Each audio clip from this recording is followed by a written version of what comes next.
Okay, Batsheva, introduce yourself. Hi, I'm Batsheva.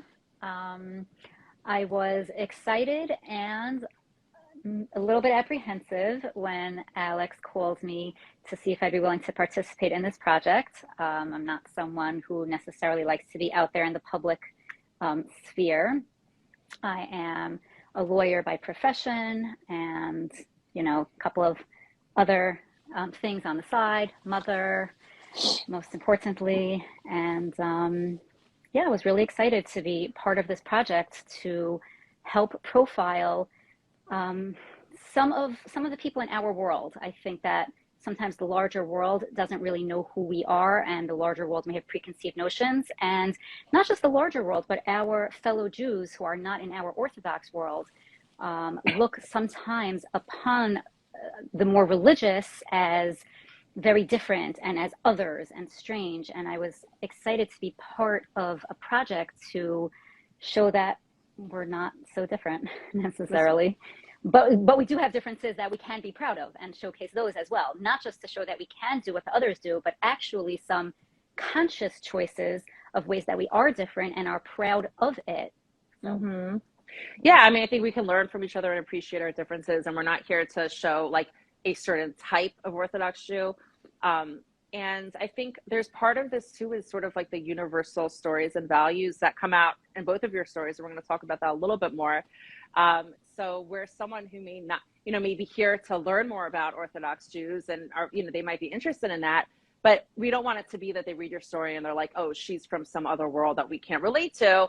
But maybe there's a working mother or a female lawyer or someone who's juggling work-life balance and reading your story and can really relate on a human level. So it's these human faces. We call it, we're, heroes of faith, where I really see that as in addition to that, what ties us in terms of like our, universal struggles. But there's also, as Orthodox Jews, we don't even appreciate like being the strength that it takes to be people of faith, and whether it's in the outside world, whether it's in our own family, to take it for granted. And I love that. And both of your stories really show that. We have a question here. Would it be cool if you could bring on a woman from the ultra-Orthodox Hasidic community? Yes, absolutely. Our photographer, Hasidim in USA, we just revealed him today on stories. Go check out our stories. His account is awesome. He has 50,000 followers. He focuses on street photography and the Hasidic community and just does such a beautiful job. So this is a different kind of project for him with us, where he's focusing on, the non-ultra Orthodox or Hasidic community, whether it's modern Orthodox through yeshivish and the entire gamut of the Orthodox community. And that's something that like really hasn't been photographed in this way before, but you bet we are planning on showing all stripes, all different types of Orthodox Jews. Back to Batsheva. So with this whole thing, we had this grand scheme idea of what we're doing, and we're going to highlight all these, interesting religious Jews. And then I had to find the people. And it was like, where do I begin? How do I convince people who I don't even know about this project?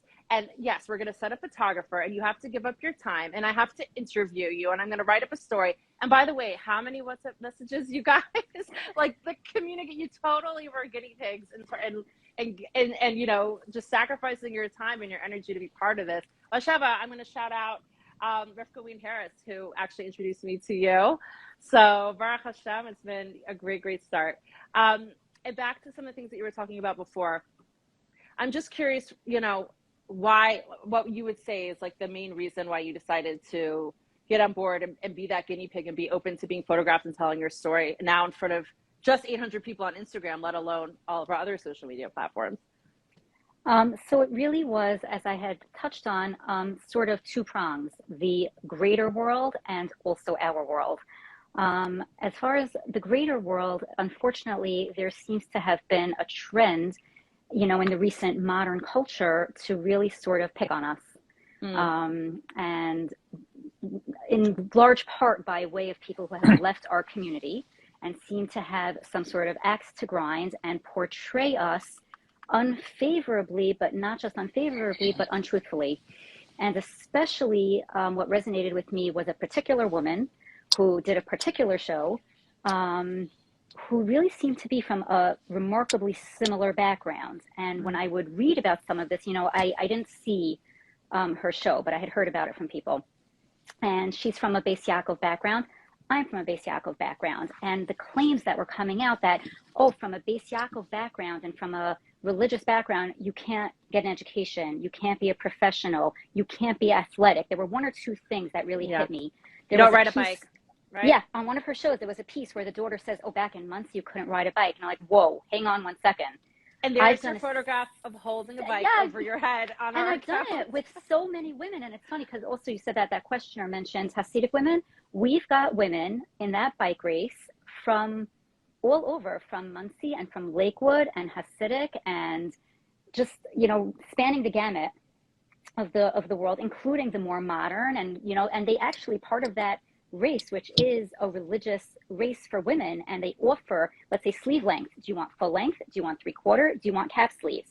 Because it's non-judgmental. It's okay that we're all different, but we're doing this together for a common cause and riding together. So I love that idea. So the fact that storyline was really coming out in the secular world more strongly of late. And then it was really right on the heels of that you had called me. The juxtaposition in my head where I'm like, I could be part of a project dispelling some of these very unfair and untruthful concepts, ideas that are making it out there into the world. Also from that other prong that I had mentioned, I've worked previously, I work, with non-Jews all the time, but I also work with non-religious Jews. And I love the idea of just working with them and talking with them. And, I remember I was being interviewed for something last summer and someone mentioned to me, I know some Orthodox, the Orthodox have a lot of children, right? I said, well, I have 4. But I was so excited to be part of showing that person, and with this project showing more people, you can be religious and we're still, we're not foreign, we're not others, and it's not just the secular world, it's also our own irreligious brothers and sisters to see that. Wow, I love that. It's just so nice to talk to you more and hear your behind the scenes. And I think, there's this conversation and this discussion, Netflix isn't coming to us to make a show or make a movie. So what can we do to tell our story and represent us? And like you said, you can interact with people in the workforce, you can interact with your neighbors, the people in the supermarket, we're always representing ourselves and we can't forget that. But I think this project is an exciting way that we can tell our stories. So yeah, that's definitely the root of it. Okay, Yehuda, remind us about who you are a little bit, and love to hear from your perspective why you decided to participate in this project. Okay, so first, Batsheva she took everything she took it right out of my mouth. In terms of that apprehension to join this project, as to why what I hope to get out and kind of why I agreed to it was my story comes similar to Batsheva. I work predominantly with the non-Jews and trying to dispel the notion of the Orthodox Jew or the Jew in general. I have found is very much when it's a one-on-one basis, there tends to be a little bit more understanding about the Orthodox community, but when it's the Orthodox in general is when we get lumped in and we get the negative connotations. As far as coming on here, it was really just to share my story and help individuals. If anybody that read the story, my goal was to change the Orthodox perspective of individuals with rare conditions or disabilities. So how do you hope that sharing your story will achieve that? That's a tough question. The $1 million question. Let's not forget, if I may, that Yehuda has been in the spotlight. He had a huge article about him in this past week's Mishpacha magazine. And I couldn't believe when I saw it. I'm like, I don't believe it. He is scheduled this week on Face of Orthodoxy. So I said, it's the timing was very much surreal. Yeah, so I know you've gotten a lot of feedback this past week, right? Between both of these projects, correct. And a lot of people reaching out to you, parents, things like that. Correct. So one of the bigger issues that I have found over the years is specifically within the Orthodox community is because we can't talk about illness and it's such a taboo topic, where we tend to, I guess, hurt is when it comes to shidduchim, Mm-hmm. because of whether it's a preconceived notion about how illness would impact a future family or the current family. It's if we could, they say sunlight is the best disinfectant. Right. So if we could shine the light on these illnesses and show that they're not as scary as Google might make it out to be, there might be a chance for people out there who are hiding in the shadows to be able to live their life. I mean, Batsheva, the bike ride that you do, isn't that there to help children? It absolutely is. Yep, it's the Right. sister ride to Bike for Chai. Bike for Chai. So I actually had the privilege of doing Bike for Chai two times. Oh, wow. Incredible experience. And just riding into that, just to go off of that for a second, to ride into camp and see all these children, it's incredible. And to see the life that they're living at that time, and literally the simcha during those whether it's the 2 weeks or the 4 weeks of the camp, to try to take that and mainstream it and bring that to allow them that feeling all year round. I feel that the best and easiest way to do it would be by, I guess, disinfecting, by bringing it all to the limelight. You're normalizing it, for sure. I might see that through your story. And this was an interesting opportunity, and I thank you for the privilege. Thank you. Thank you so much. It's funny that you're both bikers, but that was also a coincidence. Yehuda, there was such a beautiful comment. I don't know if you saw it. I think it was post one, a NICU nurse who said, her whole life. I saw that. Yeah. Her whole life, she, has been taking care of babies and sends them out into the world and doesn't know what happens. You don't get next. to see them later. Yeah. Yeah, she said your story was, really great chizuk and support for her to see what happened. What happened?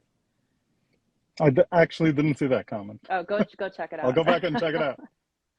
Okay, so this is really leads into the next question. And Batsheva, I mean, here you made yourself very vulnerable.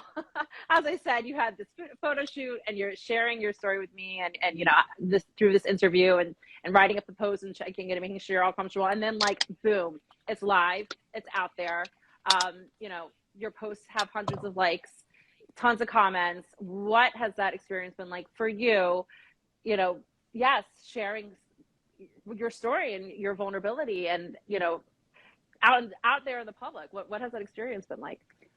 So at first it was a little bit funny. So it was this past Shabbos I was away. I had a family simcha, and I had the first time in my entire life and experience of one or two total strangers coming over and saying, "Hey, you're the person who's featured on that thing, right?" And I'm like, "Yes, that was me." And I was able to schmooze a little bit. The good news is, for me, I love people. I'm not shy, and I like talking. Right. So I was actually excited to engage, and I really, over Shabbos, I had engaged with a whole bunch of people about this, and I got to talk about it very similarly to the way that you and I are speaking now. The same idea, explaining why I did this and what its purpose is and what it's looking to accomplish, and people have been so enthusiastic about it. Wow. It was really just gratifying and fulfilling because it's exciting people. So it's been great feedback. Wonderful. That is just so beautiful to hear. What about online text messages? Have there's been a lot of stuff where people can share on social media. I'm wondering if you've seen any of that social media activity. So I'll tell you the truth. I'm not on social media. Right. Which made this a little tricky for me, because for those who know my feelings about social media, I almost felt like I had to explain myself that no, I still don't have an Instagram account, but I'll explain why I'm participating on the Instagram platform. I still feel that it is perfectly consistent with my principles, because that is how I do live my life, guided by my principles, which are religious and ethical. So I don't know that Instagram is not religious. It's perfectly wonderful. My personal principle is I'm not on social media. So what I have sometimes is family members sending me clips, which are wonderful, of how it's coming out on, let's say, Facebook. And apparently a few of my students participated on Facebook, like, hey, she was my college teacher. Oh, and so nice. They had really nice things to say, which was today. I did want to tell people about this. So for the first time, I actually posted I don't know if it's called a flyer anymore, but the poster, whatever, the graphic, on my WhatsApp. Yeah. And I'm getting tons of responses this afternoon. So I'm like, all right, let me bite the bullet. Let me post the link for the Instagram. Let people go see the post. Because I am excited about it. I am proud of being part of this project. Thank you, Batsheva. Any questions for Batsheva? Again, you could put it in the comment box or down below. Anything that you're curious about from her story, you'd like to hear her discuss more, go for it. I'll be monitoring it. Okay. Yeah, I hope you see the questions because they're way too tiny for me. In context, I'm not seeing anything. All right, you're going to tell us what your feeling was when you saw yourself up on Instagram and read your story. It was actually quite surreal. Yeah. Reading the story. Yeah. You know, when I was reading through the story, my first thought, I find fairly often I find that this happens, is when I'm reading the story, it's like, oh my gosh, I wish this guy was around when I was a kid. Wow. Wow. Not many people can say that about themselves. No, you had done a stellar job about it and writing it up, and it was so tremendous because, and I think that this is indicative of people in general, is that they tend to gloss over, I'm not going to say their accomplishments per se, but to make worse their problems and minimize their their attributes, as it were. So seeing it in print and seeing the growth throughout the years with the different pictures that you made me cultivate and pull out from dust off, it was an incredible trip down memory lane. Yeah. I remember when you sent me a message when you were going through those pictures at your parents' house, and meant so much to us to see. That was a meaningful experience for you. And that, something, as you all can see on the account, is we're telling the story. So to have everyone's individual pictures, from their childhood, from their history, to fill in the story, I think adds so much. And we're so grateful and so appreciative that you've included them. Okay. So I don't see any questions yet. I have more questions. I wanted to hear, something, Batsheva, something that a lot of people have been commenting on is the relatability of your story for working women, whether or not they're working full-time or part-time, but just the idea of like balancing that work-life balance, if you will, and, trying to find that right medium for their families and trying to meet all of their responsibilities. That's something that's really on the mind of a lot of working from women. I think that, that's a theme. So just wanted to know if we could just expand a little bit about that and address it here on the live. So I think that one of the most important pieces that just somehow needs to come up when it comes to that work-life balance is forgiveness. And what I mean is forgiving yourself. I think that maybe women in general, maybe it's a good Jewish woman trait, we have a well-honed sense of guilt. We are always guilty. Yeah. When you're in the office and you're worried about your kid at home, you're feeling guilty. You're not giving your work 100%. And when you're at home and you might have a work call and somebody's yelling from downstairs, "Mommy," and you're not answering because you're on a work call, you feel guilty. So I think that an important thing is to be kind to ourselves. This probably applies to men too. But in general, we have expectations. We want sometimes to do it all. Sometimes we have to try to do it all, but no one can do it all. So I think we need to acknowledge our humanity, the inability to do it all, and the ability to say, I'm going to be kind to myself. So that might mean sometimes you get all the kids off onto the bus and you really should be immediately sitting down to do a work project, whatever it is. But you say, you know what, I'm actually going to have a cup of coffee and sit down with the paper for 10 minutes and just have some me time. And then you might feel guilty about that. Except if you're kind to yourself, you can say, I need that for my mental health to be grounded and balanced. And then I'll get back to it. And if you don't scratch everything off your to-do list for today, well, you're normal. Hmm. I And, love this idea because we try to be kind to other people, but do we ever stop to think, are we being kind to ourselves? yeah. Awesome. And, yeah, and I think the balance is never quite done and never necessarily perfectly honed. And I think Mm-hmm. that's also okay. And some days maybe you're a better worker and not exactly everything you wanted to be at home. And sometimes some days you're better at home and not necessarily everything you want to be at work. Mm-hmm. And as long as I think as long as you're always trying, I use my running a lot as a metaphor for life. I use a lot of metaphors Mm. when I'm teaching and in general. So I use the marathon a lot to say anybody can do a marathon. That's my opinion. All you have to do is keep going. Hmm. You might not be able to run right now, and I have that sometimes. After like a really hard piece, I can't run, so I walk. But as long as you keep putting one foot in front of the other, it might take you a while to finish, and I'm pretty slow, I think, in my opinion, relative to some really good runners. But you'll get there. It might take you longer. It might be a little slower, but as long as you keep putting one foot in front of the other, as long as you don't stop, you will get to the finish line. It's for running, it's for life. Just don't stop. Go slower, but don't stop. Wow, I love it. Thank you so much. I guess Yehuda, have you've run a marathon, right? I know you've biked. I think we have a picture I've of you never, running. no, I did a 5K. A 5K, whatever. To me, it's the same thing. I don't run. What do you think of the metaphor? I love the metaphor. It applies. Okay, Definitely. so yeah, so for you, of course, your I think main theme in your story is overcoming challenges. And I love you had this one line that your parents taught you to go out with your best foot forward, and you quipped that could be hard with cerebral palsy, which, I love your sense of humor. That I know that gets you through, and it makes us, really appreciate your vulnerability as well.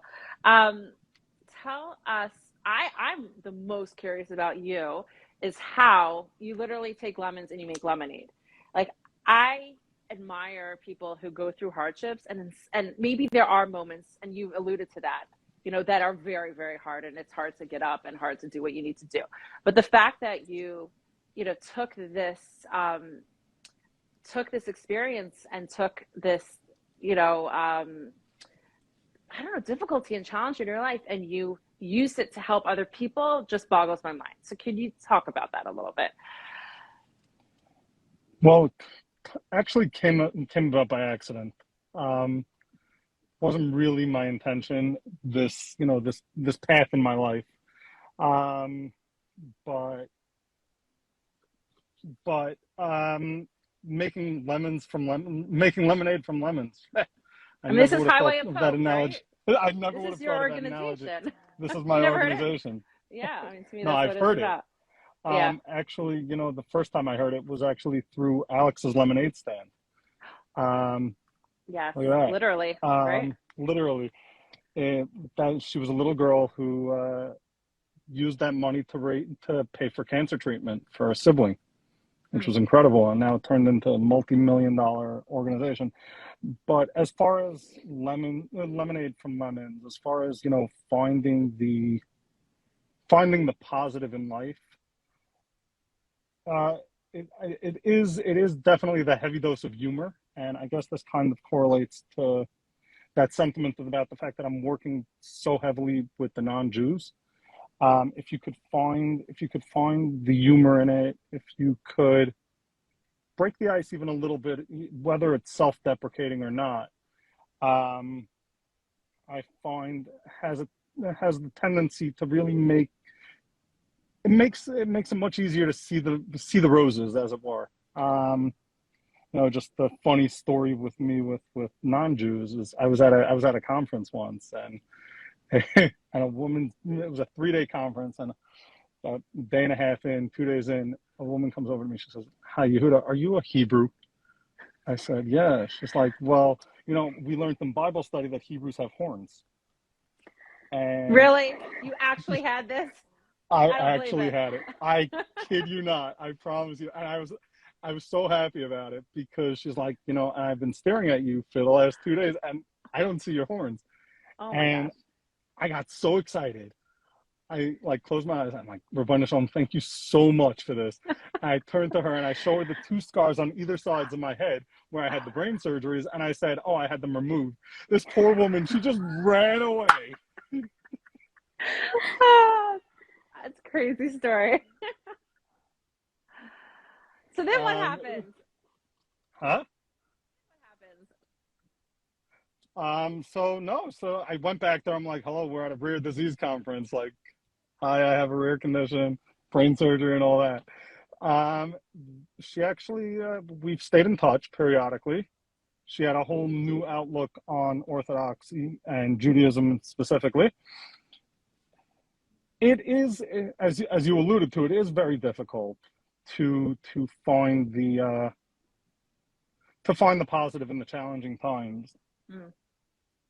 But I don't know. It just I can't specifically find like one thing and say, oh, this is my it. formula. But Right? it takes so much strength, right? There is a degree of 1 foot in front of the next, like Batsheva alluded to. When I actually did my first bike for Chai, prior to that, I think we discussed it in the interview. Is I mentioned the fact that my orthopedic surgeon had mentioned that I wouldn't be able to ride a bike. Mm. Somebody at Bike for Chai, I met a friend who has CP. He's like, I did Bike for Chai. I said, there's no way you did it. I borrowed a bike, rode it, kept falling. By the time Bike for Chai came around in 2017, my longest bike ride prior to the race was 40 miles. So I just figured, okay, 180 is just 40 times whatever. Forgetting about hills. So I get out of the hotel and I hit the first hill. It's a downhill. I'm like, okay, I could do this forever, and then I have to go up again. And I'm just dying on that hill. I'm just one pedal stroke after the next, and as I'm riding, a guy comes riding up next to me, and he's like, "Hey, Yehuda, you got this. Go, just one pedal stroke, one pedal stroke." And I was so delirious from pain and exhaustion on this nebby little hill that I couldn't even like figure out how the guy even knew my name. Wow. Forgetting that our name tags are on the back of the bikes. And then some other guy comes up the next side. He's like, "Oh, you got this. One pedal stroke, one pedal stroke." At the end of the day, even if we don't realize it, our support staff is there. I feel that every person has that support staff. They might not be looking, even if they're looking out, if they're looking for the support staff, they could definitely find it. But even if they're not looking for the support staff, they're there. We as Orthodox Jews, we're always looking out for our brothers. Right. And if that's one thing that could help find the positive, I think that story is it. Love it. Beautiful, beautiful.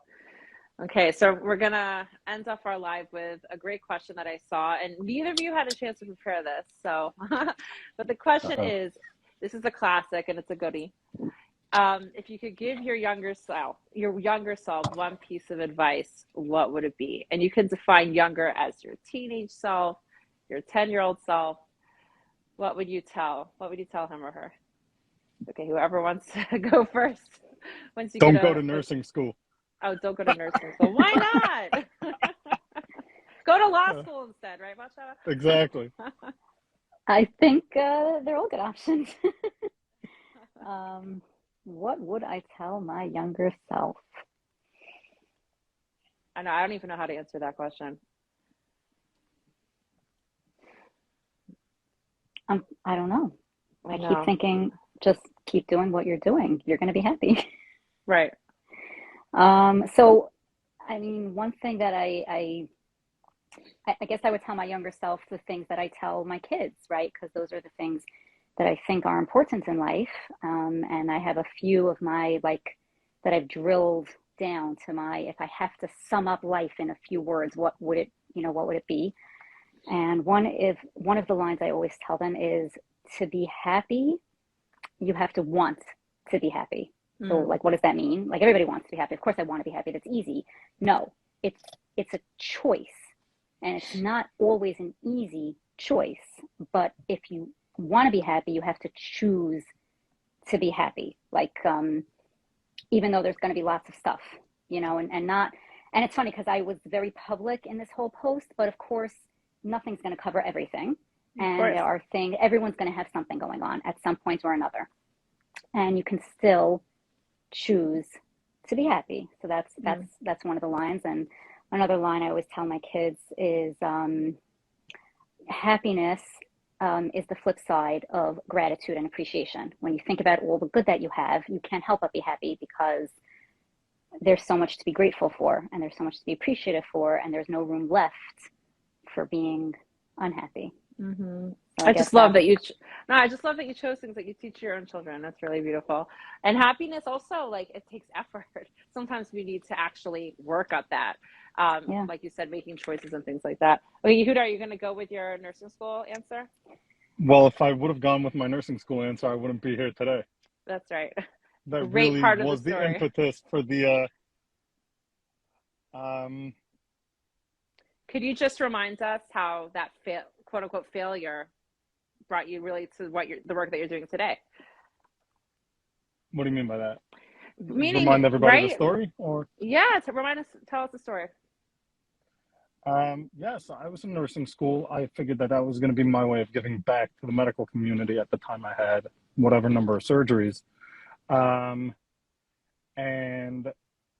I was sitting for the final right before my last semester, and I went over to the proctor. I said, I'm terrible headaches, and she says, "Okay, Yehuda, you're just nervous.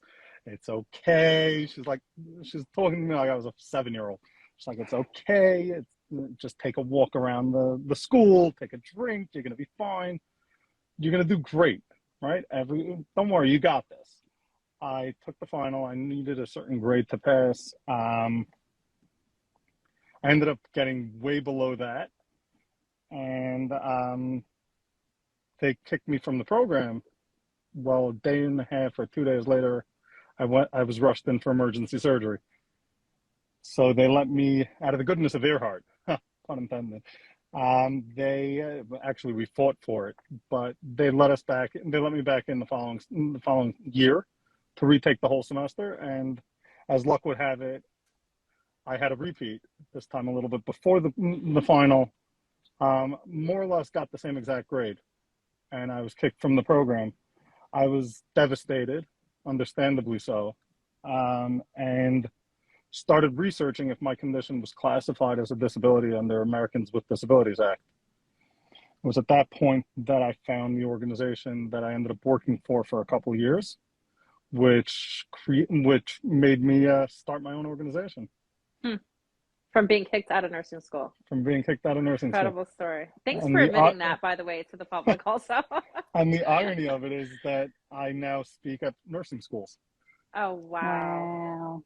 And you work with, top level doctors, right? In hospitals. Correct. Too. They consult Correct. With you and they call you. Correct. Which is an incredible story. Thank you all so much. Thank you for your time. I know it's late. It's it is Erev Pesach. I'm going to call this Erev Pesach. So I appreciate you giving us the time and, sharing your stories again and a little behind the scenes. Any final parting words before we say goodbye tonight? Okay. Well, thank you so much. Thank you all. And we hope you check the account next week and we'll have a brand new story for you. Have a wonderful night. Thanks for having us on. Thanks, Yehuda. Thanks, Batsheva. Bye.